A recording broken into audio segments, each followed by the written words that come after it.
Lecture में हम लोग जो 2017 में ईडीसी के क्वेश्चन आए हैं वो डिस्कस करने वाले हैं. So let's move to the first question.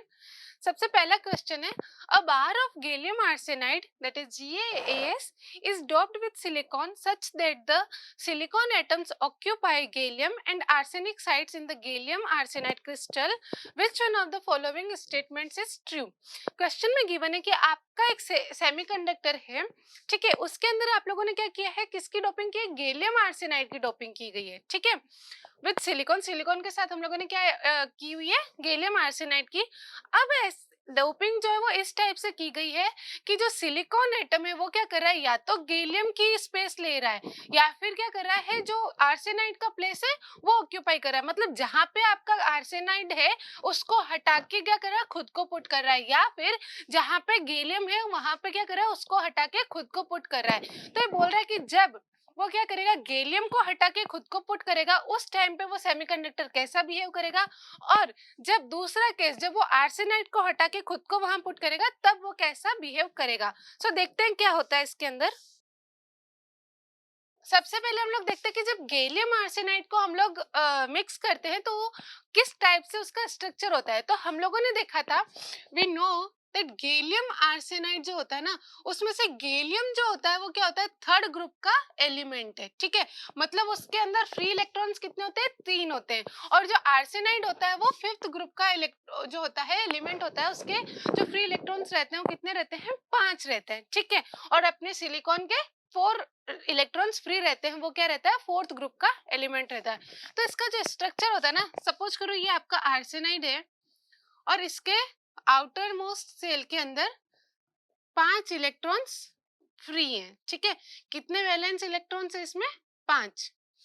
That means it needs 5 gallium elements to complete its octet. या फिर इसको मतलब एक स्टेबल बनाने में, या ये जो है कोवेलेंट बॉन्ड बनाने के लिए क्या करेगा, 5 गैलियम की इसको नीड है. तो एक गैलियम तो आपका यहाँ आ गया, और हर एक गैलियम के पास कितने फ्री इलेक्ट्रॉन है, 3 इलेक्ट्रॉन फ्री है, ठीक है. तो ये एक गैलियम एटम यहाँ आ गया, उसके पास कितने, 3 इलेक्ट्रॉन फ्री हो गए. दूसरा गैलियम एटम यहाँ आ जाएगा, इसका 3 इलेक्ट्रॉन फ्री हो गए, ठीक है. एक यहाँ पर नीडेड होगा, इसके भी 3 फ्री इलेक्ट्रॉन्स.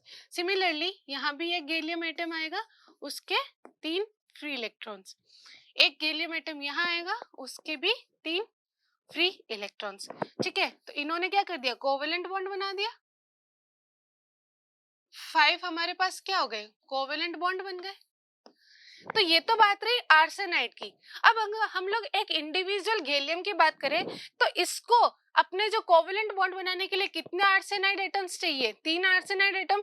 एक आर्सेनाइड एटम तो यहाँ मिल गया, रिमेनिंग क्या बचेगा, 2 आर्सेनाइड एटम इसको और चाहिएंगे अपना कोवेलेंट बॉन्ड बनाने के लिए, ठीक है. ये इन्होंने क्या कर दिया, कोवेलेंट बॉन्ड बना दिया. और हर एक आर्सेनाइड के पास फिर से क्या आ गए, 5 फ्री इलेक्ट्रॉन्स तो है ही है, इसके भी 5 फ्री इलेक्ट्रॉन्स. और फिर ये 5 इलेक्ट्रॉन्स को और क्या चाहिएंगे, 5 गैलियम चाहिएंगे. एक गैलियम ही आ गया, 4 गैलियम्स और आएंगे, फिर उस हर एक गैलियम के लिए 3 आर्सेनाइड चाहिएंगे. इस टाइप से आपके पूरे क्रिस्टल में क्या रहेगा, इस टाइप का एक स्ट्रक्चर आपको मिलेगा, ठीक है. अब ये क्या कह रहे हैं कि आपने क्या किया, 2 कंडीशंस पुट कर दी. एक बार तो क्या कर दिया कि जहां पर आर्सेनाइड आ रहा है ना, आर्सेनाइड को हटा के क्या हो गया है, सिलिकॉन आ गया है. या फिर क्या हुआ है सेकंड केस के अंदर कि जो आर्सेनाइड को हटा के जो गैलियम है, आर्सेनाइड अपनी जगह पे ही है, जहां पे गैलियम आ रहा है उस जगह पे क्या आ जाएगा, आपका सिलिकॉन एटम आ जाएगा. तो देखते हैं दोनों कंडीशन में क्या होता है. तो सबसे केस 1 हम लोग देखते हैं, जब आपका सिलिकॉन एटम आर्सेनाइड की प्लेस पर आता है, ठीक है. तो देखिए यहाँ से आर्सेनाइड हटके क्या आ गया है, अब सिलिकॉन एटम आ गया. सिलिकॉन एटम आया. सिलिकॉन एटम जब आता है तो सिलिकॉन एटम के पास क्या होते हैं, 4 इलेक्ट्रॉन्स फ्री रहते हैं. तो 1 2 3 4 तो कंप्लीट हो जाएगा. ये जो 1 इलेक्ट्रॉन है ये यहाँ से क्या हो गया, गायब हो जाएगा. क्यों, क्योंकि अब सिलिकॉन के पास क्या हो गए हैं, 4 इलेक्ट्रॉन्स ही हैं. इसका मतलब यहाँ पर एक क्या आ गई है, कमी आ गई है. यहाँ पर एक कमी आ गई इलेक्ट्रॉन की, जिस और इलेक्ट्रॉन की कमी को हम लोगों ने क्या नाम दिया था, होल नाम दिया था. क्या नाम दिया था, होल, तो इसके अंदर अब क्या आ गया, एक होल आ गया, होल आ गया, इसका मतलब क्या हो गया, ये पी टाइप का सेमीकंडक्टर बन गया। तो ये किसकी तरह से एक्ट करेगा, इसके अंदर होल्स ज्यादा मेजोरिटी में आ रहे हैं, जब आप सारे आर्सेनाइड हटाएंगे तो आपके पास होल्स क्या आ जाएंगे, मेजोरिटी में आ जाएंगे, तो आपके पास क्या बन गया, अभी इसके अंदर फ्री इलेक्ट्रॉन नहीं है बट एक होल है, तो इसके अंदर नंबर ऑफ होल्स क्या हो गए, ज्यादा हो गए हैं नंबर ऑफ फ्री इलेक्ट्रॉन से, इसलिए क्या हो गया, पी टाइप सेमीकंडक्टर की तरह एक्ट कर रहा है। तो जब आपका सिलिकॉन आर्सेनाइड को रिप्लेस कर रहा है तो वो कैसा एक्ट कर रहा है, पी टाइप सेमीकंडक्टर की तरह एक्ट कर रहा है, ठीक है। तो फॉर आर्सेनाइड अब हम लोग देखते हैं केस सेकंड, इसी में देख लेते हैं क्योंकि ये डायग्राम फिर से बनाने में टाइम यूटिलाइज होगा। सो केस सेकंड हम लोग देखते हैं, केस सेकंड में सिलिकॉन जो है उसने क्या कर दिया है, गैलियम को रिप्लेस किया है। तो यहाँ पर जो हमने सिलिकॉन डाला था अब वो हट गया है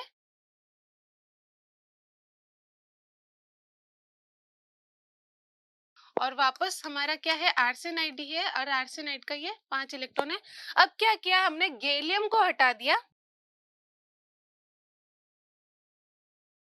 और गैलियम की जगह क्या कर दिया, सिलिकॉन पुट कर दिया, और सिलिकॉन के पास कितने इलेक्ट्रॉन्स होते हैं, 4 फ्री इलेक्ट्रॉन्स होते हैं, 3 तो कोवेलेंट बॉन्ड में बन गए, एक रिमेनिंग बचा। तो अब इस स्ट्रक्चर के अंदर क्या हो गया, एक इलेक्ट्रॉन एक्स्ट्रा आ गया, इसमें क्या है, नंबर ऑफ होल्स तो अभी 0 है बट फ्री इलेक्ट्रॉन कितना है, सिंगल। और जब दूसरी जगह पे और आप सिलिकॉन गैलियम हटा के सिलिकॉन पुट करेंगे तो वहां से मल्टीपल आपको क्या मिलते जाएंगे, फ्री इलेक्ट्रॉन्स मिलते जाएंगे। तो इस टाइप का अगर स्ट्रक्चर रहता है, दैट मीन्स अगर सिलिकॉन आपका गैलियम को रिप्लेस करता है तो उस केस में क्या हो रहे हैं, आपके इलेक्ट्रॉन्स ज्यादा आ रहे हैं किसके कंपैरिजन में, होल के कंपैरिजन में। और होल तो कब बनेंगे, जब इसमें थर्मल एजिटेशन होगा, जब हम टेम्परेचर इंक्रीज करेंगे तब आपके EHP जनरेट होना स्टार्ट होंगे। टिल देन आपके क्या रहेंगे, ओनली इसके अंदर इलेक्ट्रॉन्स रहेंगे, और नंबर ऑफ इलेक्ट्रॉन्स जब आपके ज्यादा है नंबर ऑफ होल से तो क्या हो गया, ये एन टाइप का सेमीकंडक्टर की तरह एक्ट करेगा। कब, फॉर गैलियम। सो देखते हैं ऑप्शंस क्या क्या है हमारे पास। तो ये क्या कर रहा है, पी टाइप का एक्ट कर रहा है arsenide. Silicon atom act as p-type dopants in arsenic sites, yes correct, and n-type dopants in gallium sites, yes correct। तो आपका कौन सा ऑप्शन करेक्ट हो गया, ए ऑप्शन आपका करेक्ट हो गया। आगे देखने की जरूरत ही नहीं है बट फिर भी हम चेक करते हैं। Silicon atom act as n-type dopant in arsenic sites, no n-type की तरह तो कर ही नहीं रहा था आर्सेनिक के अंदर, आर्सेनिक में तो कैसा कर रहा था, p-type की तरह एक्ट कर रहा था, एंड p-type इन गैलियम नहीं, p-type गैलियम में p-type, तो ये ऑप्शन आपका क्या हो गया, रॉन्ग हो गया। नेक्स्ट है silicon atom act as P type in arsenic, yes true, as well as gallium sites. मतलब ये बोल रहा है कि गैलियम और आर्सेनाइड दोनों के अंदर क्या कर रहा है, ये पी टाइप की तरह एक्ट कर रहा है। नहीं, आर्सेनाइड में तो पी टाइप की तरह कर रहा है बट गैलियम में ये एन की तरह एक्ट कर रहा है, सो ये ऑप्शन भी क्या हो गया, रॉन्ग हो गया। नेक्स्ट कह रहा है कि आर्सेनाइड और गैलियम दोनों के अंदर क्या कर रहा है, एन टाइप की तरह कर रहा है, तो ये ऑप्शन भी क्या हो गया, रॉन्ग हो गया। ठीक है, तो आपका ऑप्शन क्या हो गया, करेक्ट, ए ऑप्शन करेक्ट हो गया। ठीक है, थोड़ा सा ट्रिकी क्वेश्चन था, थोड़ा सा माइंड लगाना था इसमें, but it was a good question. ठीक है, so let's move to the next question. Next question कह रहा है N n plus n silicon device is fabricated with uniform and non-degenerate donor doping concentration of NP1 value given है and ND2 इसकी भी value given है, this is, ये ND1 लिखा है, ठीक है ना, ND1 corresponding to the n plus and n region respectively. At the operational temperature T, assume complete impurity ionization, Kt by Q is this, and intrinsic carrier concentration to be n, उसकी value given है, what is the magnitude of built-in potential of this device। इसने बोला कि एक silicon device है, उसके अंदर आप लोगों ने डोपिंग की गई है, एक रीजन में तो आपने क्या किया है, n प्लस रखा है, दूसरे रीजन में क्या रखा है, n रखा है। तो देखिए इसका क्या मतलब है, इन्होंने बोला कि आप लोगों ने क्या कर दिया, सिलिकॉन ले लिया, ठीक है, सिलिकॉन के कुछ रीजन में तो क्या कर दिया है, n प्लस डोपिंग कर दी है, ठीक है, इतने रीजन में ये एक पार्टीशन कर दिया, इतने इतने रीजन में इन्होंने क्या कर दी, n प्लस डोपिंग कर दी, और इतने इतने रीजन में क्या कर दी, n डोपिंग कर दी। n प्लस का मीनिंग क्या है, और एन का मीनिंग क्या है? देखिए इसका मीनिंग है कि दोनों साइड डोपिंग तो आप लोगों ने क्या की है, N type in semi N type impurity की है, दैट मींस पेंटावेलेंट इम्प्योरिटी की है। बट इसमें जो है डोपिंग कंसंट्रेशन क्या है, ज्यादा है। इसमें जो हम लोगों ने डोपेंट्स ऐड किए हैं वो इसके कंपैरिजन में क्या है, ज्यादा है। ठीक है, इसलिए इसको हम लोगों ने क्या नाम दिया है, एन प्लस नाम दिया है, और ये क्या हो गया, एन है। ठीक है, क्लियर ना? तो ये होता है आपका एन प्लस का मीनिंग। ठीक है, और ये आप लोगों को ये भी दिया हुआ है कि इसमें कितनी डोपिंग की गई है। जो इसमें डोपिंग कंसंट्रेशन है उसकी वैल्यू गिवन है, इसमें डोपिंग कंसंट्रेशन की वैल्यू गिवन है, और आपको KT बाई क्यू की वैल्यू गिवन है, और बिल्ट इन पोटेंशियल पूछा गया है। तो देखिए बिल्ट इन पोटेंशियल मतलब ये आपको पूछ रहा है VBI। तो इसका फॉर्मूला हम लोगों ने देखा था बिल्ट इन पोटेंशियल का, VBI, और हम लोगों ने V नोट से भी इसको कहीं कहीं इंडिकेट किया है। सो हम लोगों ने देखा था, हम लोगों ने इसका एक फॉर्मूला डिराइव किया था, क्या, VT natural log of PP by PN। ये फॉर्मूला हम लोगों ने देखा था equals to VT natural log of NN by NP, remember. और फिर यही से आपका क्या आता था, NA/ND अपॉन NI स्क्वायर आ जाता था, है ना? याद है कि नहीं याद है? तो इसका मतलब क्या होता था, ये किसके लिए था, PN जंक्शन डायोड के लिए, पीएन जंक्शन डायोड के लिए था। तो देखिए जब पीएन पी होल्स की हम बात करते हैं तो क्या आ रहा था, PP अपॉन PN। इसका मतलब क्या है कि जिधर होल्स ज्यादा हैं डिवाइडेड बाय जिधर होल्स कम है, होल की कंसंट्रेशन जहां पे होल ज्यादा है डिवाइडेड बाय होल की कंसंट्रेशन जहां पे होल्स कम है। अगर हम इलेक्ट्रॉन्स की बात करें तो ये फॉर्मूला क्या बता रहा है आपको, इलेक्ट्रॉन्स की concentration at where electrons are higher in number divided by electron की कंसंट्रेशन कहाँ पे, जहाँ पे इलेक्ट्रॉन्स क्या है, कम नंबर में कम है। तो यही फॉर्मूला हमको यहाँ पे भी लगाना है, और यहाँ पर ये किसकी बात कर रहा है, इलेक्ट्रॉन्स की बात कर रहा है। तो आप कौन सा फॉर्मूला लगाएंगे, ये वाला। तो इसमें क्या करेंगे हम लोग, VT नेचुरल लॉग। अब यहाँ पर NP तो हमारे पास P रीजन तो है नहीं, हमारे पास कौन सा रीजन है जहाँ ज्यादा इलेक्ट्रॉन्स कहाँ पर है, N प्लस में, क्योंकि यहाँ की डोपिंग ज्यादा है तो यहाँ पे इलेक्ट्रॉन्स भी ज्यादा होंगे। तो हमारा हायर रीजन कौन सा हो गया, जहाँ पे इलेक्ट्रॉन्स हायर है वो हो गया N प्लस, और जहाँ पे इलेक्ट्रॉन्स कम है वो कौन सा रीजन हो गया, N। तो N की जगह पे क्या आ जाएगा, NN प्लस, और NP की जगह क्या आ जाएगा, NN। रिलेट कर पा रहे हो ना आप? इसको इससे बस रिलेट करना है, ठीक है। और NN+1 ये हमको पता है, ये क्या हो गई, इसकी डोपिंग NN+1 की, और NN+1 में डोपिंग कितनी की है इसने, ND1, ठीक है ना, डिवाइडेड बाय ND2। बस वैल्यू पुट करनी है। VT आपको गिवन है 25, 18, 15, तो 25, 10⁻18 गिवन है, ये 10⁻15 गिवन है, 10⁻3 हो जाएगा। नेचुरल लॉग लेते हैं तो इसका आंसर आएगा आपके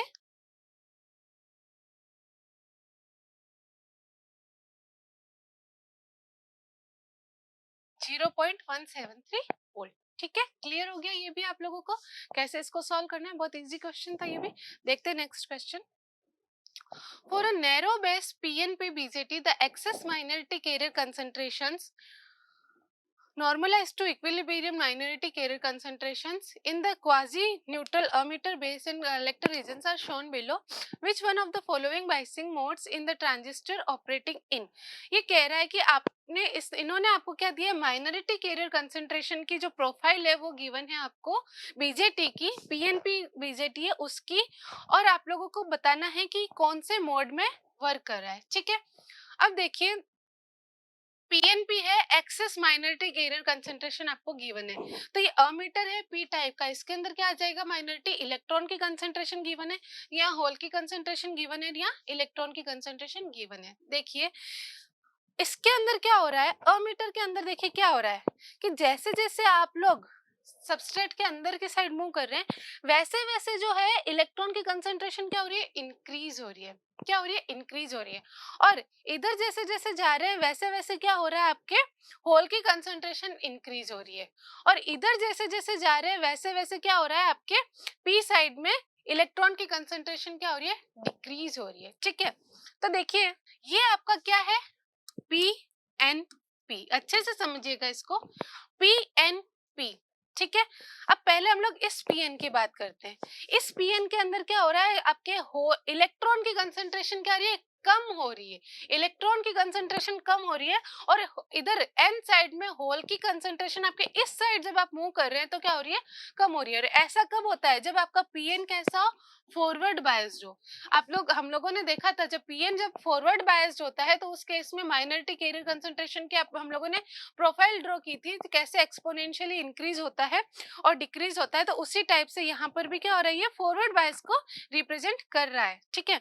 और ये किसके अंदर देखा था हम लोगों ने, ये हम लोगों ने देखा था कि जब आपका पीएन जंक्शन रिवर्स बायस होता है तब आपकी क्या होती है, इस टाइप की आपको प्रोफाइल देखने को मिलती है। हम लोगों ने स्टडी अच्छे से किया है, ठीक है। आप लोग याद कीजिए रिवर्स बायस में जो प्रोफाइल होती थी किस टाइप से, आपके माइनॉरिटी कैरियर कंसंट्रेशन की। ऑलवेज रिमेंबर किसकी ड्रॉ कर रहे हैं, माइनॉरिटी की ड्रॉ करना, ना कि मेजॉरिटी की। तो माइनॉरिटी में क्या ऐसा देखने को मिलता था, वेरिएशन इस टाइप का मिलता था। दैट मीन्स आपकी जो ईबी जंक्शन है वो कैसी हो गई है, रिवर्स बायस हो गई है। एंड जो आपकी सीबी जंक्शन है वो क्या हो गई है, फॉरवर्ड बायस हो गई है। और आप लोग याद कीजिए जब आपका ईबी जंक्शन रिवर्स बायस होता है, सीबी जंक्शन फॉरवर्ड बायस होता है, तो आपका जो बीजेटी है वो कौन से मोड में काम करता है, इनवर्स एक्टिव में। हम लोगों ने मोड्स देखे थे, active, cut off, saturation and inverse active. तो हम लोगों ने चारों का देखा था कि जब आपके ईबी और सीबी जंक्शन को डिफरेंट डिफरेंट बाइसिंग कर देते तो हमको क्या मिलते हैं, डिफरेंट डिफरेंट मोड्स मिलते हैं, डिफरेंट डिफरेंट रीजन मिलते हैं। तो उसमें से एक जो मोड था वो ये था कि आपका ईबी जंक्शन जब रिवर्स हो जाता है, सीबी जंक्शन जब फॉरवर्ड बायस हो जाता है, तो वो किस में एक्ट करता है, इनवर्स एक्टिव में। तो इसका सिंपली कितना हो जाएगा, इनवर्स एक्टिव, ठीक है। देखते हैं next question. The dependency of drift velocity of electrons on electric field in a semiconductor is shown below. इसमें क्या गिवन है आपको, electric field versus drift velocity का एक ग्राफ गिवन है कि जैसे जैसे आपका इलेक्ट्रिक फील्ड वेरी होगा उस हिसाब से आपकी ड्रिफ्ट वेलोसिटी कितनी वेरी होगी, ठीक है। The semiconductor has a uniform electron concentration of n. अब इसके अंदर जो आपके इलेक्ट्रॉन कितने हैं वो आपको गिवन है, चार्ज के इलेक्ट्रॉनिक का चार्ज आपको गिवन है। If a bias of 5 volt is applied across a 1 micrometer region of this semiconductor, मतलब एक 1 माइक्रोमीटर का सेमीकंडक्टर हम लोगों ने लिया है और उसके अक्रॉस क्या किया है, 5 वोल्ट की एक बैटरी हम लोगों ने लगा दी है। The resulting current density in this region is, तो ये कह रहा है कि आप लोग एक सेमीकंडक्टर लीजिए और वो कैसे आपका एन टाइप का है, ठीक है, क्योंकि उसके अंदर हम लोगों को इलेक्ट्रॉन की कंसंट्रेशन गिवन है तो हम लोग अज्यूम कर लेते हैं कि एन टाइप का है, ठीक है। और इसके जो लेंथ है वो कितनी है, 1 माइक्रोमीटर है, और इसके अंदर इन्होंने क्या किया, एक 5 वोल्ट की बैटरी लगाई है, ठीक, 5 वोल्ट की बैटरी लगाई है। और इसके अंदर जो आपके इलेक्ट्रॉन्स हैं, इलेक्ट्रॉन्स की कंसंट्रेशन गिवन है कि इतने आपके इलेक्ट्रॉन्स इसके अंदर अवेलेबल है। और इन्होंने ये भी बताया है कि जो इलेक्ट्रिक फील्ड जैसे जैसे वेरी होगा उस पर्टिकुलर इलेक्ट्रिक फील्ड की वैल्यू पे ड्रिफ्ट वेलोसिटी कितनी होगी इलेक्ट्रॉन की, वो इलेक्ट्रॉन की ड्रिफ्ट वेलोसिटी में कितना वेरिएशन हो रहा है with respect to electric field, वो आपको क्या किया गया है, शो किया गया है। तो देखिए कैसे, अब इसके अंदर इसने पूछा है करंट डेंसिटी कितनी होगी, तो यहाँ पर आपका क्या है, ड्रिफ्ट लग रहा है, ठीक है। आप लोगों ने क्या कर दिया, एक वोल्टेज सोर्स लगा दिया, एक इलेक्ट्रिक फील्ड आ जाएगा।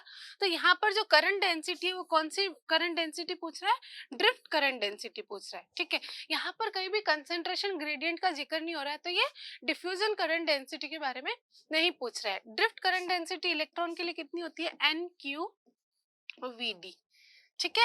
एन क्यू वी डी यही होती है, हम लोगों ने स्टडी किया था। एन आपको गिवन है, क्यू आपको गिवन है, वीडी हमको पता नहीं है। वीडी आपकी क्या होती है, ड्रिफ्ट वेलोसिटी।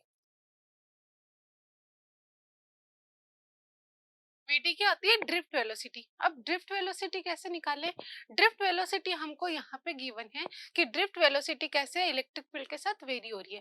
तो अगर हमको ये पता चल जाए कि ये जो सेमीकंडक्टर है इसमें इलेक्ट्रिक फील्ड कितना जनरेट हो रहा है, तो हम क्या कर सकते हैं कि उस पर्टिकुलर इलेक्ट्रिक फील्ड पर पता कर लेंगे कि कितनी ड्रिफ्ट वेलोसिटी है। सपोज हम क्या करेंगे, इसका इलेक्ट्रिक फील्ड अगर मुझे पता लग गया तो हम इस ग्राफ से पता लगा सकते हैं कि उस पर्टिकुलर इलेक्ट्रिक फील्ड पर इलेक्ट्रॉन की ड्रिफ्ट वेलोसिटी कितनी निकलेगी। तो हम यहाँ पर क्या कर सकते हैं, वीडी फाइंड आउट कर सकते हैं। तो हमारा फर्स्ट इसमें एम क्या होना चाहिए, इलेक्ट्रिक फील्ड फाइंड आउट करना। देखिए इलेक्ट्रिक फील्ड का फॉर्मूला कितना होता है, minus of DV by D X, ठीक है।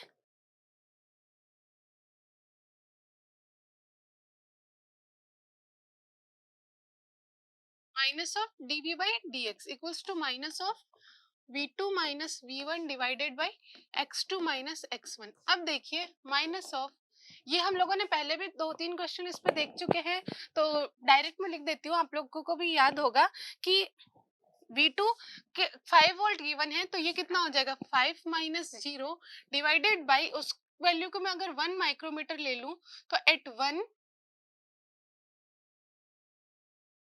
इसके अंदर देखिए पॉजिटिव पोलरिटी ऐसे है, तो ये 5 वोल्ट इधर होगा, है ना, तो ये 5 हो गया और ये 0 हो गया, तो कितना हो जाएगा, 0 माइनस 5, 1 माइनस 0, और वो भी किस में, माइक्रोमीटर में, ये ठीक है, माइक्रोमीटर में है, और क्वेश्चन में हम लोगों को सेंटीमीटर में गिवन है, तो हम अभी से इसको कन्वर्ट कर देते हैं, यहाँ पे क्या कर देते हैं 10 टू द पावर माइनस 4 का मल्टीप्लाई कर देते हैं, तो 0 माइनस, तो कितना आ जाएगा -5, और माइनस माइनस प्लस क्या आ गया 5 divided by 1 into 10 to the power minus का 4 इक्वल्स टू कितना आ गया 5 into 10 to the power 4 volt पर सेंटीमीटर। ये किसकी वैल्यू है, आपके इलेक्ट्रिक फील्ड की वैल्यू है। अब इस पर्टिकुलर इलेक्ट्रिक फील्ड पर आपका ड्रिफ्ट वेलोसिटी कितना है वो हमको फाइंड आउट करना है, ठीक है।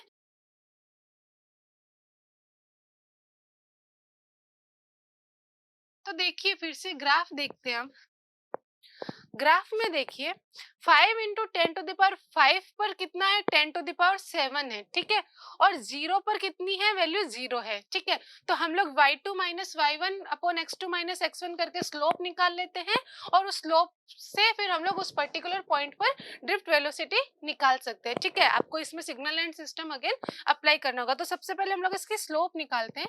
इसकी स्लोप हो जाएगी y2 minus y1 divided by x2 minus x1। y2 हमारा कितना है 10 टू द पावर 7 माइनस 0, और x2 कितना है 5 into 10 to the power 5 minus 0, ठीक है, x1 0 हो गया। देखिए अगर यहाँ पे आपके इलेक्ट्रिक फील्ड की value 5 into 10 to the power 5 आती तो इतना करने की जरूरत ही नहीं होती, सीधा आप vd कितना रख लेते 10 टू द पावर 7 रख लेते, है ना, 5 into 10 to the power, okay, ठीक है। इसको जब आप सॉल्व करेंगे so we will get 10 to the power 2 that is 100 by 50 and 100 by 5 it will be 20। So slope कितनी आ गई आपकी 20। तो अब फिर से हम लोग इसके अंदर रखते हैं। अब हम क्या करते हैं y2 की वैल्यू हमको फाइंड आउट करनी है, 8 x की वैल्यू कितनी है 5 इंटू 10 टू द पावर 4। इस पे हमको क्या फाइंड आउट करना है, ड्रिफ्ट वेलोसिटी पता करना है। x1 कितना हो गया 0 हो गया, तो आपका y2 कितना हो जाएगा 5 into 20 that is 100 and 10 to the power 6, तो कितना आ गया 10 टू द पावर 6 सेंटीमीटर पर सेकेंड। इतनी क्या आ गई आपकी ड्रिफ्ट वेलोसिटी। तो जो आपका सेमीकंडक्टर था उसमें जो इलेक्ट्रॉन्स हैं वो इस ड्रिफ्ट वेलोसिटी से क्या कर रहे हैं, मूव कर रहे हैं। बस अब इसके अंदर पुट कर दीजिए आप लोग जेपी के अंदर, जेएन के अंदर 1.6 into 10 to the power minus 19 into N की वैल्यू कितनी गिवन है आपको 1 इंटू 10 टू द पावर 16। अब हम लोग क्या कर रहे हैं, बस इसके अंदर सारी वैल्यूज पुट कर रहे हैं, ठीक है। क्यू की वैल्यू रख दी, एन की वैल्यू 10 टू द पावर 16, और Vd की वैल्यू आई है अपने 10 टू द पावर 6। जब हम इसको सॉल्व करेंगे then we will get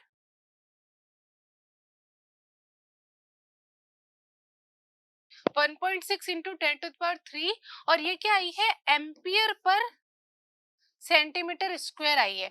but आप लोग क्वेश्चन में देखिए आप लोगों को पूछा है किलो एम्पियर पर सेंटीमीटर स्क्वायर के अंदर, तो आप लोग इसको बस किलो एम्पियर में कन्वर्ट कर देंगे तो कितना आ जाएगा 1.6 किलो एम्पियर पर सेंटीमीटर स्क्वायर। तो इसका आंसर सिंपली कितना हो जाएगा 1.6, ठीक है। ये भी इजी क्वेश्चन था। देखते हैं next question. As shown, a uniformly doped silicon bar of length L equals to 0.1 micrometer with the donor concentration Nd equals to 10 to the power 16 centimeter per centimeter cube is illuminated at x equals to 0 such that electron and hole pairs are generated at the rate of g equals to, यहाँ पे g की ये value given है, ठीक है, जी की value given है इतनी, जी एल नॉट की वैल्यू भी गिवन है, होल लाइफ टाइम आपको गिवन है, इलेक्ट्रॉनिक चार्ज गिवन है, होल डिफ्यूजन कांस्टेंट गिवन है, लो लेवल इंजेक्शन कंडीशन है, assuming a linearly decaying steady state excess hole concentration that goes to zero at x equal to L, the magnitude of the diffusion current density at x equal to L by 2 is। ठीक है, देखते हैं इसमें कैसे करना है। तो देखिए ये क्वेश्चन में हमको एक सिलिकॉन बाहर गिवन है और इसमें इन्होंने क्या किया गया है, डोनर इम्प्योरिटी ऐड की है। ठीक है, डोनर कंसंट्रेशन गिवन है तो एक ऐसा हो गया एन टाइप का सेमीकंडक्टर हो गया। ठीक है, और इसके अंदर जो जनरेशन रेट है और इस पर क्या किया गया, इन्होंने लाइट इल्यूमिनेट की। और हम लोगों ने ये देखा था कि जब आप लोग लाइट इंसिडेंट करते हैं तो इसके अंदर क्या होता है, ईएचपी जनरेट होते हैं, एक्सेस कैरियर जनरेट होते हैं। ठीक है, तो उसकी कुछ एक जनरेशन रेट होती है, ऑप्टिकल जनरेशन रेट हम लोगों ने स्टडी की थी। तो उसकी वैल्यू गिवन है, जी आपको गिवन है, that is ji L naught 1 minus X by L. ठीक है, एल क्या है आपकी, इसकी जो कंप्लीट लेंथ है सेमीकंडक्टर बार की वो, जो कि आपको गिवन है 0.1 माइक्रोमीटर। ठीक है, तो ये क्या हो रही है, एक्स के साथ वेरी कर रही है। हमको पता है जो जनरेशन रेट है वो एक्स के साथ क्या हो रही है, वेरी हो रही है, मतलब हर पॉइंट पर आपकी जनरेशन रेट इज डिफरेंट। और जीएल नॉट की वैल्यू भी गिवन है, होल लाइफ टाइम आपको गिवन है। देखिए एन टाइप का सेमीकंडक्टर है, होल लाइफ टाइम गिवन है, मतलब माइनॉरिटी, आपको माइनॉरिटी कैरियर का लाइफ टाइम गिवन है, कुछ चीजें गिवन है और पूछ रहा है magnitude of the diffusion current density at x equal to L by 2। क्या पूछ रहा है, डिफ्यूजन करंट डेंसिटी पूछ रहा है, किसकी वजह से हो रही है, अब ये होल की वजह से। क्योंकि हम लोगों ने स्टडी किया था कि जो एक्सेस कैरियर कंसंट्रेशन है वो ज्यादा इफेक्ट किस पर डालती है, माइनॉरिटी कैरियर पर। माइनॉरिटी मतलब यहाँ पर कौन है, होल है। तो ये किसकी पूछ रहा है, होल की जो डिफ्यूजन करंट डेंसिटी उसका मैग्नीट्यूड पूछ रहा है at x equal to L by 2। ये x इक्वल टू 0, ये L इक्वल टू 0.1 है, यहाँ पे कहीं पे L by 2 होगा, इस पर इसकी ये पूछ रहा है करंट डेंसिटी की वैल्यू। तो बस फॉर्मूला अप्लाई करना है। करंट डेंसिटी क्या होती है, डिफ्यूजन करंट डेंसिटी क्या होती है होल्स के लिए, minus Q D DP by D X, hole की वजह से तो माइनस आ जाता है। ठीक है, तो बस फॉर्मूला अप्लाई करना है। तो देखिए आपकी जेपी कितनी, इसमें आपको निकालना है, जेपी निकालना है, जेपी डिफ्यूजन निकालना है, उसकी वैल्यू कितनी होती है, Q D DP by D X, और किस पॉइंट पे निकालना है, X equal to L by 2 पे निकालना है। ये आपको जनरेशन रेट गिवन है कि जो आपकी ऑप्टिकल जनरेशन रेट है उसकी वैल्यू है जी L naught 1 minus X by L. ठीक है, तो देखिए अब यहाँ पे dp बाई dx मुझे करना होगा, तो p की वैल्यू मैं कैसे फाइंड आउट करूंगी। तो हमको पता है कि जो ऑप्टिकल जनरेशन रेट का हम लोगों ने फॉर्मूला स्टडी किया था, उससे मुझे ये पता लगा था कि जो कंसंट्रेशन होती है, hole concentration divided by hole life time, या फिर इलेक्ट्रॉन की concentration divided by electron life time. तो होल की कंसंट्रेशन क्या आ जाएगी, जो ऑप्टिकल जनरेशन रेट है उसको अगर मैं मल्टीप्लाई कर दूं होल लाइफ टाइम से, that is GL into tau P naught कर दूं। अगर हमारी जनरेशन रेट को यहाँ पर इन्होंने किससे इंडिकेट किया है, जीएल से, और होल लाइफ टाइम हम किससे बोलते हैं, टॉ पी से। तो अगर इन दोनों को मल्टीप्लाई कर दूं तो मेरे को होल की कंसंट्रेशन मिल जाएगी। तो बस वही चीज हम लोगों को यहाँ करनी है, हमको इनको दोनों को क्या करना है, मल्टीप्लाई करना है। तो जब हम इसको मल्टीप्लाई करेंगे तो P equals to G L की वैल्यू रख देते हैं, G L naught 1 minus X by L into tau P. तो देखिए जी एल नॉट आपको गिवन है 10 to the power 7 I guess, 10 to the power 17, और आप लोगों को टॉ पी गिवन है 10 to the power minus 4 and it's in centimetre and second. Okay, so 10 to the power 17 it is 1 minus X by L की value given है 0.1 micrometre. Micrometre को centimetre में convert कर देते तो आ जाएगा 10 टू द पावर माइनस 4, क्योंकि सारी वैल्यूज किसमें है, सेंटीमीटर में। और टॉप ही आपको गिवन है 10 टू द पावर माइनस 4। ठीक है, तो ये कितना हो जाएगा, 10 to the power minus 4,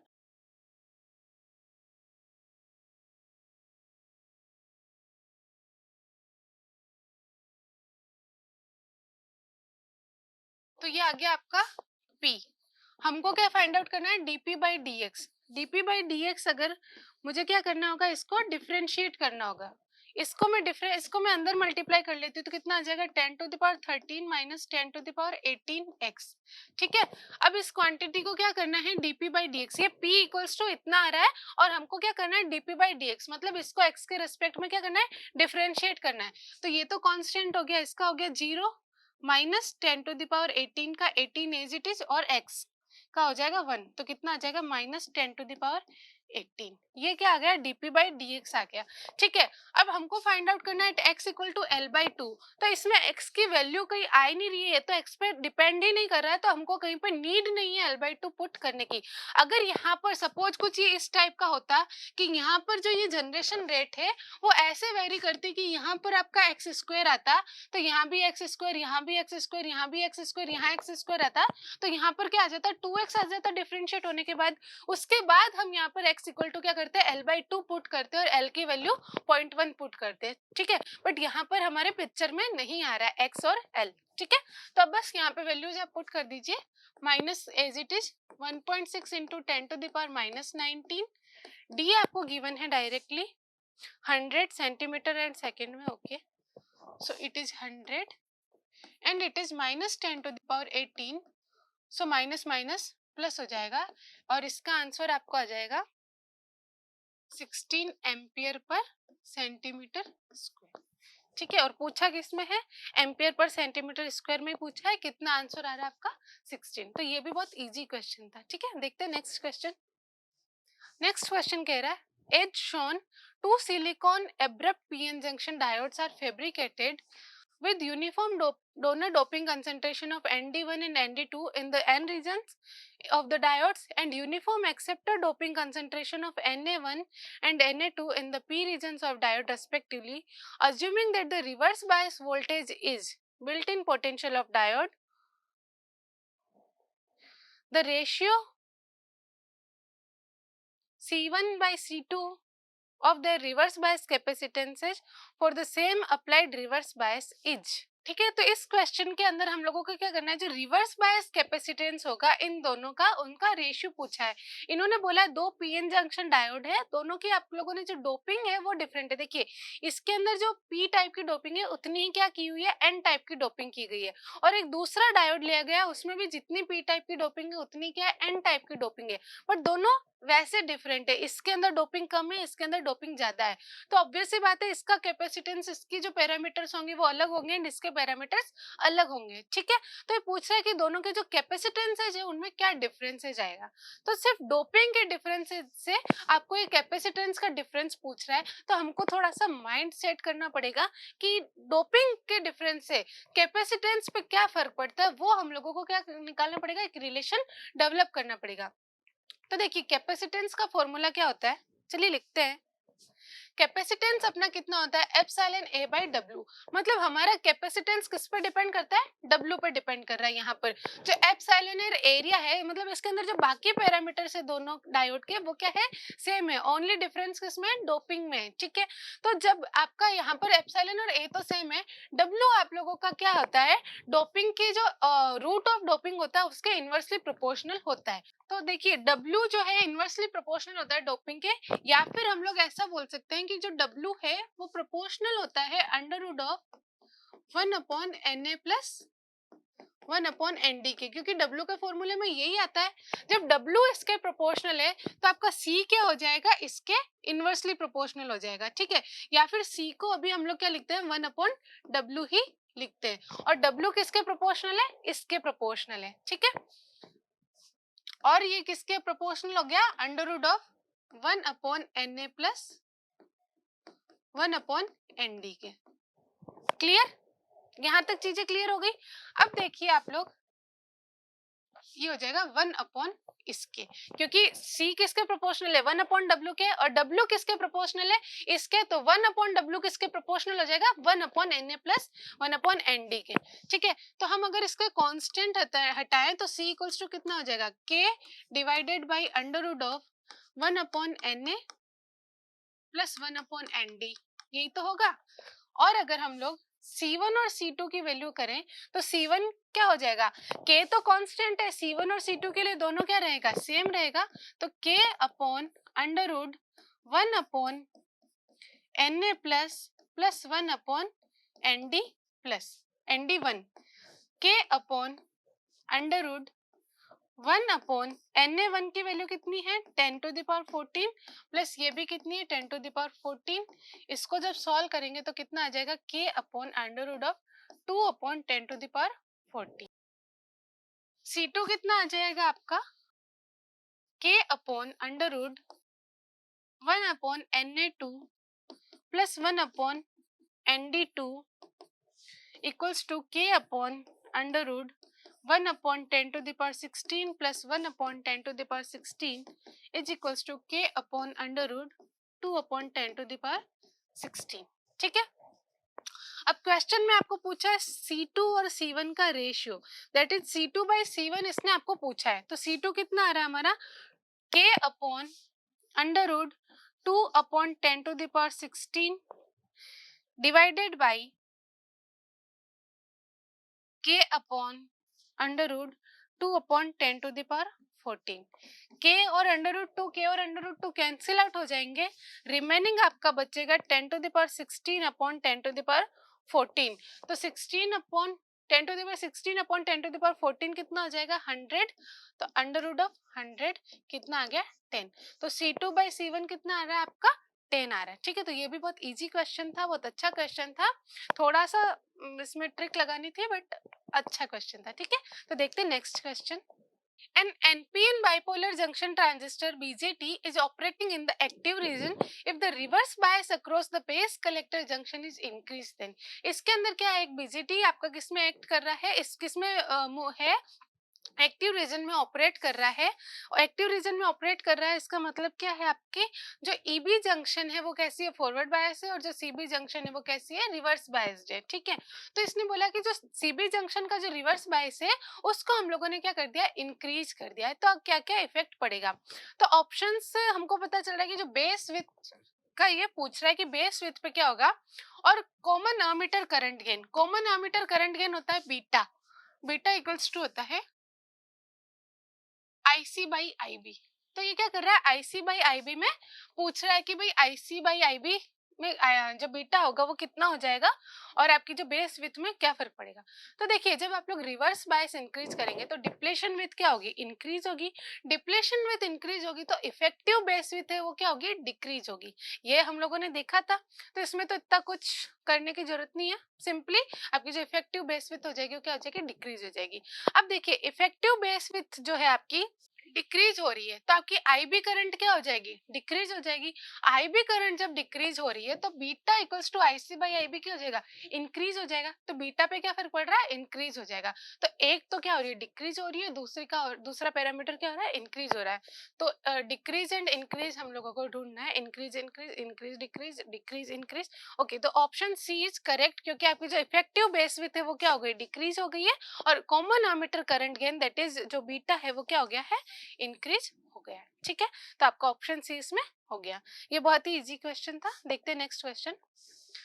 next question कह रहा है A MOS capacitor is fabricated on P type silicon। जो आपका सबस्ट्रेट लिया गया है वो कौन सा लिया गया है, P टाइप का लिया गया है। Where the metal work function, जो मेटल वर्क फंक्शन जो हम लोगों ने 5 ms और देखा था, तो उसके अंदर एक मेटल वर्क फंक्शन था और एक सबस्ट्रेट का वर्क फंक्शन था। तो जिसमें से 5m की वैल्यू जो Q5m है उसकी वैल्यू आपको गिवन है 4.1 इलेक्ट्रॉन वोल्ट। देखिए, इलेक्ट्रॉन वोल्ट में गिवन है ना, इसका मतलब ये Q5m गिवन है।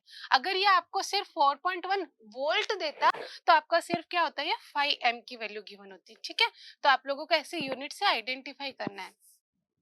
वो गिवन है इलेक्ट्रॉन अफिनिटी, जो जाई हम लोगों ने देखा था वो आपको गिवन है 4 इलेक्ट्रॉन वोल्ट। तो ये भी इलेक्ट्रॉन वोल्ट में, इसका मतलब है क्यू जाई की वैल्यू इसको हमको गिवन है। EC माइनस EF की वैल्यू गिवन है, EC माइनस EF की। ठीक है, EC माइनस EF आपको 0.9 इलेक्ट्रॉन वोल्ट गिवन है, जो EC और EF का गैप आपको गिवन है। और ये EC और EF क्या है वो हमको पता ही है। और जो ऑक्साइड की जो है एप्सिलॉन R गिवन है आपको, एप्सिलॉन नॉट गिवन है। ठीक है, और ऑक्साइड की क्या है, थिकनेस TOX हमको गिवन है, चार्ज गिवन है। और फ्लैट बैंड वोल्टेज की वैल्यू आपको -1 वोल्ट गिवन है। The magnitude of fix charge at the oxide semiconductor interface is.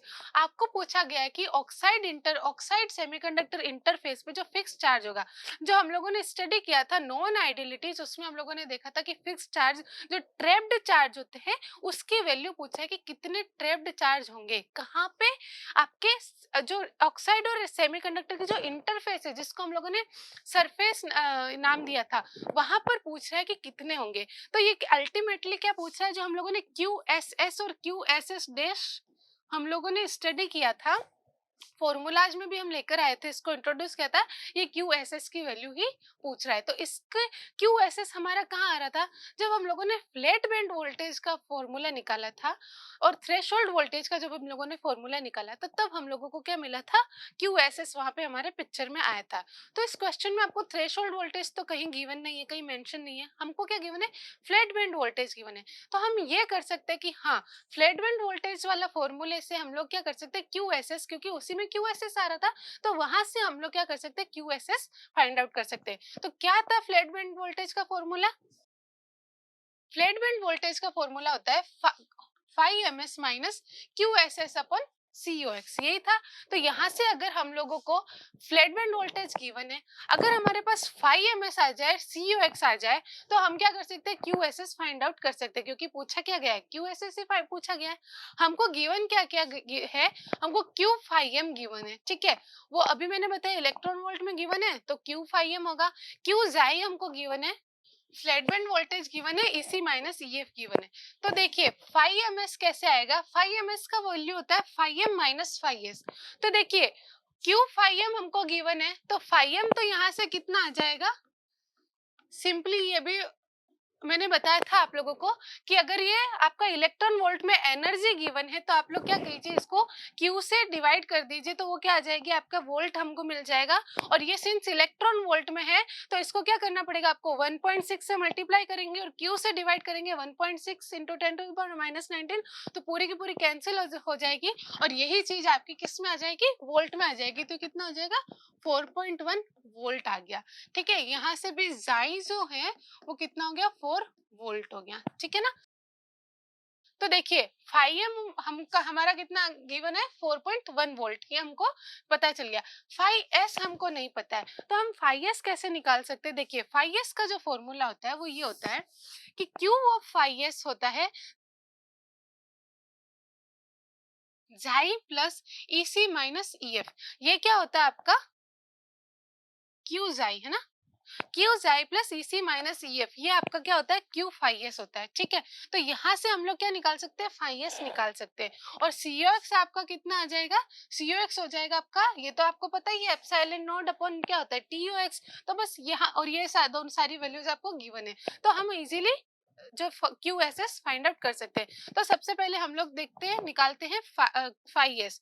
तो Q5S कितना हो जाएगा, Q जाई एक्स की वैल्यू कितनी गिवन है, 4 प्लस EC माइनस EF आपका है 0.9, तो ये कितना आ गया, 4.9 electron volt. Since Q5S is 4.9 electron volt, so 5S will be 4.9 volt. Clear. तो अब देखिए 5 ms कितना हो जाएगा, 5 ms will be 5M minus 5S। तो 5M हमारा है 4.1 माइनस 5S है 4.9, तो ये कितना हो गया, माइनस का 0.8 वोल्ट। ये आपका कितना आ गया, 5 ms आ गया। 5 ms आ गया, फ्लैट बैंड वोल्टेज हमको पता है, COX फाइंड आउट करते हैं। तो COX का फॉर्मूला कितना होता है, epsilon not epsilon R upon TOX। Epsilon not कितना होता है, 8.854 इंटू 10⁻⁻12। एप्सिलॉन R आपको गिवन है 0.1। अच्छा ये सेंटीमीटर में गिवन है, तो हम इसको 14 लिखना है first of all, and epsilon R आपको गिवन है 3.9, सो ये हो गया 14 क्योंकि ये सेंटीमीटर में है, एंड एप्सिलॉन ये 3.9, और TOX की वैल्यू आपको गिवन है 0.1 माइक्रोमीटर। तो इसको भी हम लोग क्या करते हैं, सेंटीमीटर में कन्वर्ट करते हैं, तो 10⁻⁻4 करते हैं। जब इसको सॉल्व करेंगे देन यू विल गेट,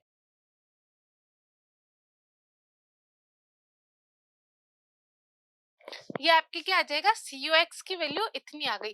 अब आपके पास COX आ गया, 5 ms आ गया, फ्लैट बैंड वोल्टेज आ गया, हम लोग इजीली क्या फाइंड आउट कर सकते हैं, QSS फाइंड आउट कर सकते हैं। तो QSS कितना हो जाएगा, QSS इधर चला जाएगा, तो QSS will be COX into 5 ms minus VFB, ठीक है। तो ये COX कितना है, 34.515 इंटू 10⁻⁻9।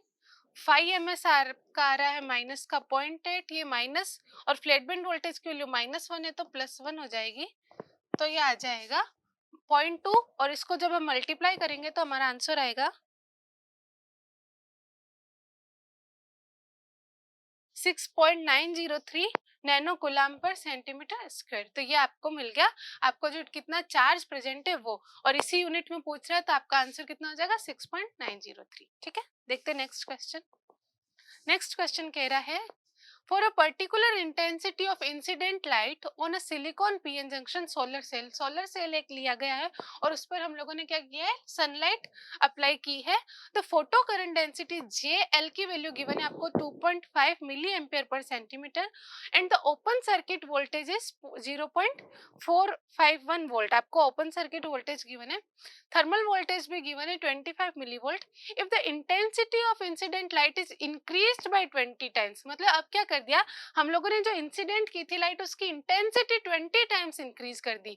मतलब पहले अगर हम x इंटेंसिटी की लाइट डाल रहे थे तो अब हम 20x इंटेंसिटी की लाइट उस पर इंसिडेंट कर रहे हैं। Assuming that the temperature remains unchanged, तो आपका जो ओपन सर्किटेड वोल्टेज है VOC वो कितना आपका चेंज हो जाएगा। तो देखिए इसके अंदर VOC जो होता है उसका फॉर्मूला होता है VT natural log 1 plus JL upon, JL होता है फोटो करंट डेंसिटी और JS होता है रिवर्स सैचुरेशन करंट डेंसिटी। ठीक है, और आपका 1 हम लोग इग्नोर कर सकते हैं तो आपका ये ऑलमोस्ट इक्वल हो जाता है VT natural log of JL upon JS के। ठीक है, तो आपको इसने दो केसेस दिए। पहले केसेस में तो आपकी क्या है कि JL ही है, JL1 है और JS कितनी है, JS1 ही है। उस केस में आपका VOC क्या है, VOC 1 है और VT आपका दोनों में क्या है, सेम है। ठीक है, और सेकेंड केस में क्या कर दिया, JL2 कर दिया, दैट इज अब इसको क्या कर दिया 20 टाइम्स ऑफ JL1 कर दिया।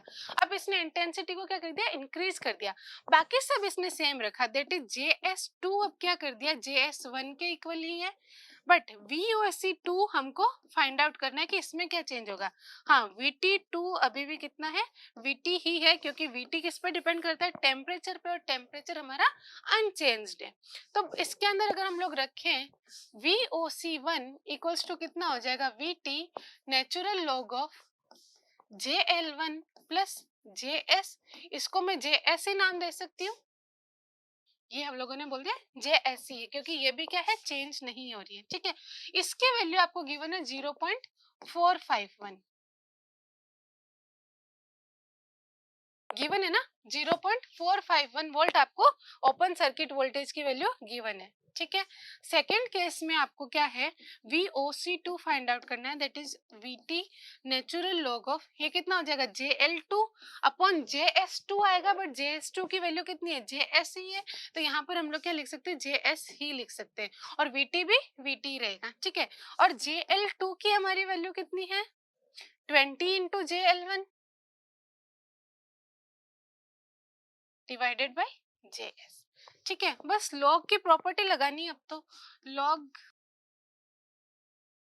इसको हम लोग क्या लिख सकते हैं, natural log of 20 plus JL1 JS।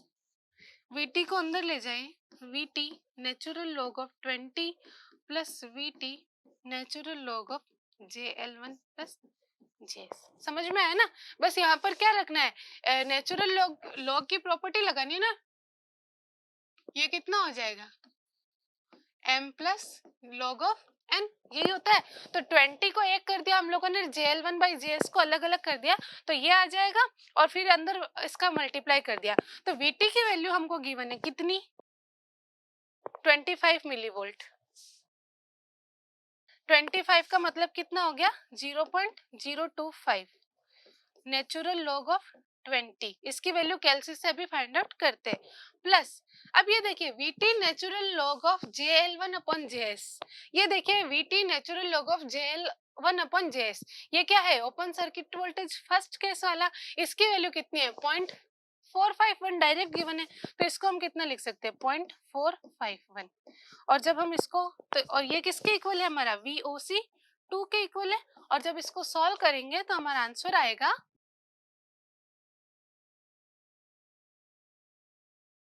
0.525 volt. ठीक है, बस इस कैलसी में आप नेचुरल लॉग 20 की वैल्यू पुट करके बस ऐड कर दीजिए, आपका आंसर आ जाएगा। ठीक है, ये भी बहुत इजी क्वेश्चन था। देखते हैं next question. An abrupt p-n junction located at x equal to 0 is uniformly doped on both p and n side. The width of the depletion region is w and electric field variation in the x direction is E of x. Which of the following figures represents the electric field profile near the p-n junction? Question में कह रहा है कि आपका जो electric field होगा वो कैसा होगा, ठीक है, पीएन जंक्शन का। तो देखिए चार ऑप्शन से हमको करेक्ट आंसर चूज करना है। एक चीज आप देखिए, सबसे पहले तो ऑप्शन से एलिमिनेट करते हैं।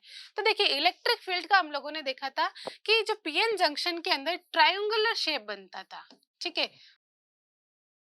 इसके अंदर यहाँ पर क्या रेक्ट फंक्शन इन्होंने दिया है, तो रेक्ट तो बन ही नहीं सकता कभी भी, क्योंकि हम लोग जो नॉर्मल पीएन जंक्शन है जो हम लोग स्टडी करते हैं उसमें अगर कुछ अलग से मॉडिफिकेशन नहीं किया जाए तब तक आपका कुछ भी ये स्टेप फंक्शन तो बन नहीं सकता। और कुछ भी इन्होंने क्या है मेंशन नहीं किया है, इन्होंने यूनिफॉर्मली डॉप्ड बोला है, सारी की सारी वही कंडीशन है जो जो हमारी डायोड में होती है, तो रेक्ट फंक्शन तो कभी भी नहीं आएगा। तो ऑप्शन बी और डी तो आपका हो ही नहीं सकते। अब बचते हैं ऑप्शन ए और सी। तो देखिए इसके अंदर कैसे हम आइडेंटिफाई करें। अब ट्रायंगुलर शेप तो इसमें भी है इसमें भी है, डिफरेंस क्या है कि इसमें प्लस डायरेक्शन में है, इसमें नेगेटिव ऑपोजिट डायरेक्शन के अंदर है। इसका मतलब इसके अंदर जो इलेक्ट्रिक फील्ड है वो कैसा है, पॉजिटिव एक्स डायरेक्शन में है, और इसमें कैसा है नेगेटिव एक्स डायरेक्शन में। ये हम लोगों ने स्टडी किया था, ठीक है।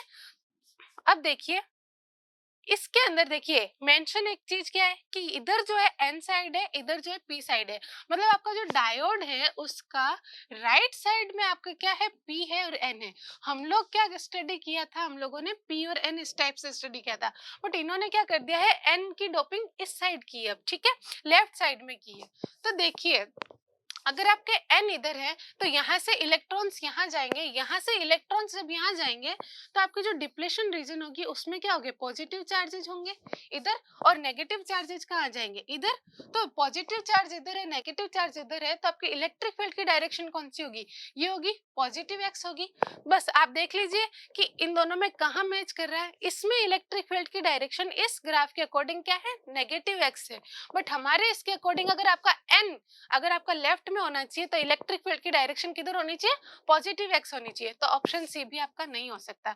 देखते हैं ऑप्शन ए। ऑप्शन ए में इलेक्ट्रिक फील्ड की डायरेक्शन किधर आ रही है, आपकी पॉजिटिव एक्स में आ रही है, हमारे भी क्या आ रही है पॉजिटिव एक्स में आ रही है, तो ऑप्शन क्या हो गया पॉजिटिव, ए ऑप्शन आपका सही हो गया, ठीक है। तो आप लोगों ने देखा कितने इजी क्वेश्चंस थे, कितने इजीली सॉल्व हो गए, बस कंसेप्ट एंड फॉर्मूला बेस्ड थे, कंसेप्ट अप्लाई करना है फॉर्मूला अप्लाई करना है, बहुत इजी से क्वेश्चन हो जाएंगे। सो मिलते हैं नेक्स्ट लेक्चर में, थैंक यू सो मच।